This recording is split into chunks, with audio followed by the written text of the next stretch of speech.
Welcome back to Media7. A big chunk of the media market, and magazines in particular, relies on a big female audience. But what is it actually saying to the ladies? In this week's Source, Sam Mulgrew plays the glossy game of guilty women. The checkout queue is long and you're bored. Then, all of a sudden, you're guilty!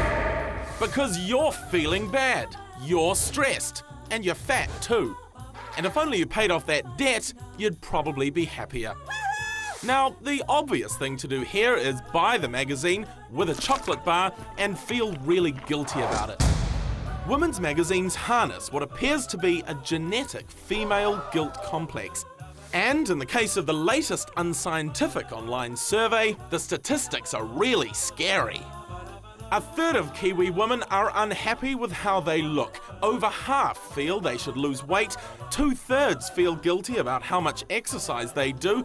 34% feel guilty about letting people down. A third say $1 million would make them happier.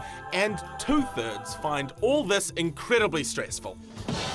But a Spanish study has found women genetically feel significantly more interpersonal guilt than men, who apparently lack empathy. So why do we pick on women? Even fashionistas and celebrities, of whom we're all so jealous, aren't vaccinated against unhappiness. Kiwi warbler Hayley Westenra tells us she's suffered through depression and an eating disorder, and while the New Zealand Women's Weekly pushed baby princesses, its sister mag The Listener called it a toxic syndrome. Big headlines, big circulation, big guilt. Staying with women in print, sorta, a mystery was resolved last weekend. Alex Bosco's first novel, Cut and Run, won this fruity little thing, the Ngaio Marsh Award for crime writing last year. The follow-up, Slaughter Falls, is a finalist this year. But when no one turned up to collect the award last year, people started to wonder about Alex Bosco and who she really was. Well, the secret is out, and Alex Bosco is not a she. The author is Greg McGee, a veteran of TV drama and the creator of Foreskin's Lament. McGee outed himself as Bosco to the Sunday Star Times, and he's with me now. Welcome, Greg. Thanks, Russell. Well, why the pseudonym in the first place? Did you feel you had a legacy you needed to escape? Yeah. I wanted it to be about the writing, not the writer. And I thought there were certain preconceptions around my name that wouldn't be helpful for these books. They're both written exclusively from the point of view of a woman. And of course I'm the bloke who back in prehistory played rugby and wrote a play about rugby players. I'm a bloke who writes about blokes, and I thought, you know, that having spent a year writing Cut and Run and being emotionally attached to this central character who was a woman, Anna, I guess I felt quite protective about her. You did eventually out yourself because Kim Knight at the Star Times asked for an interview, and you said yes. Were you surprised that up till that point no other journalists had asked you that question? I was surprised that no one had actually just doorstopped me with a microphone and said to my face, "Are you Alex Bosco?" And had they done that, I would have been in real difficulty. What would you have done? Well, there's a critic in Cut and Run who I loathe, and he bounced up to me once and said that he really liked Cut and Run, which was a shock to me. And I said, "Oh, that's nice. I'm really flattered." And he sort of walked away none the wiser. So I've sort of taken that line. But if someone said, "Yes, but are you Alex Bosco?" I don't think I could have lied, you know, publicly.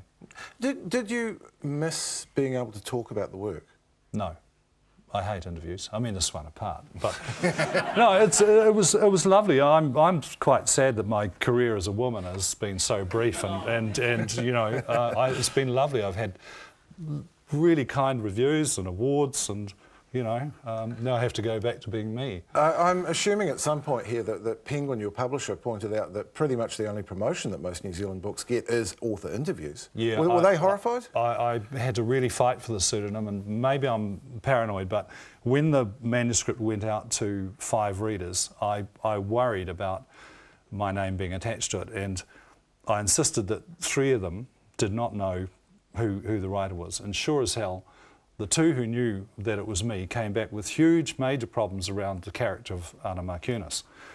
The three who had no idea who wrote it had no problems whatsoever, felt that she was a compelling, engaging character. And at that point, that was the moment when I knew that I had to put aside my ego, because it was my first novel. I wanted to stand up and shout about it. I knew it was good. And I had to put that aside and say, no, you know, if it goes under my name, Anna is dead. She's got no chance of being received as a credible character. It appears there's quite a lot of literary gender swapping goes on.